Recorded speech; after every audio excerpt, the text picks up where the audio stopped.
Hello everyone and welcome to the third edition of Economic Times Spectrum 2022.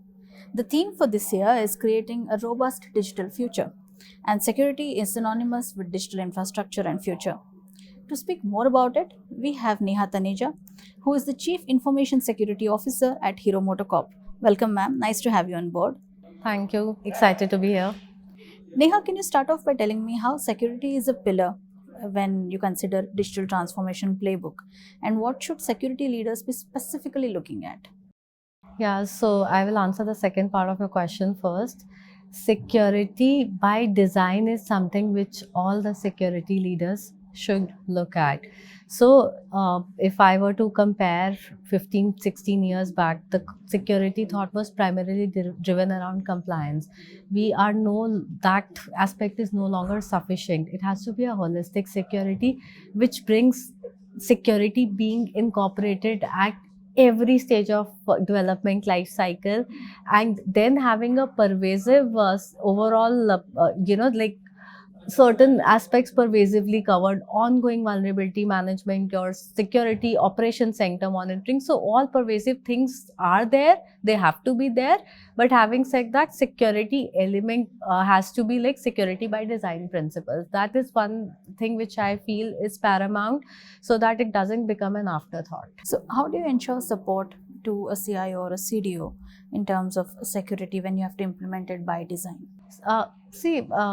I would say that there, at the architecture review board stage, if the security team gets involved at the very stage when the solution is being conceptualized, when you're thinking of what kind of business benefit the solution will bring in, at that stage only uncover those aspects around what are the connectivities you are going to open up with respect to any third party involvement or not. Are you going to collect any personally identifiable information?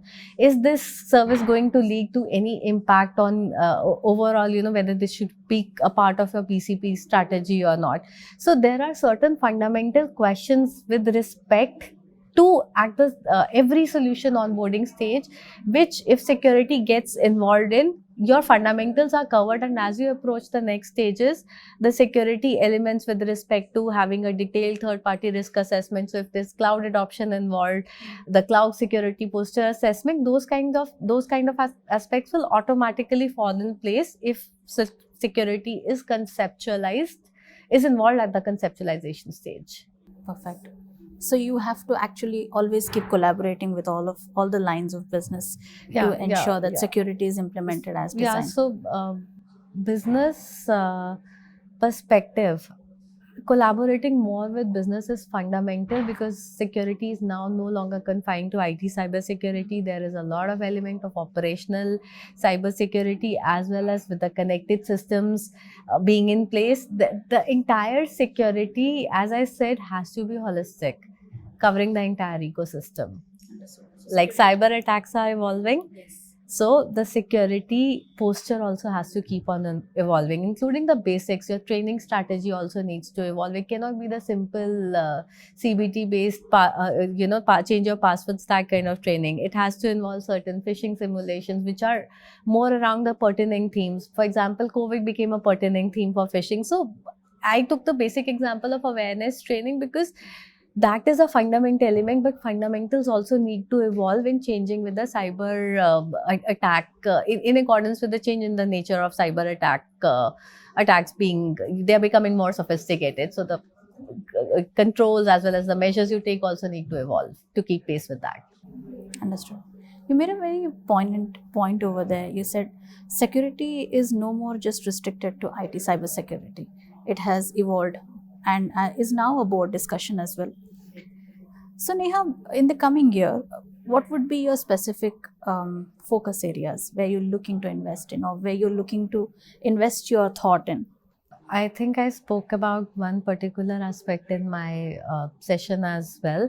So one is that have a forward-looking view also. Like data privacy has come up recently, the revised draft, but your preparedness and what you're going to do about it, do not wait for things to be kind of finalize, you take your approach earlier and make these elements into design process.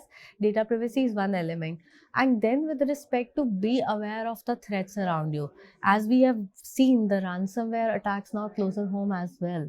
So have those elements. I mean, my point is that relook certain foundation controls, also keeping the new cyber emerging threats into mind. And that's why I keep on saying that have specific ransomware specific, as an example, like we have a DR drill, okay? Responding to a ransomware drill, that is one thought which I'm trying to say that adds a lot of value when you try to get security related aspects covered into the pervasive foundation processes such as BCPDR as well. Understood.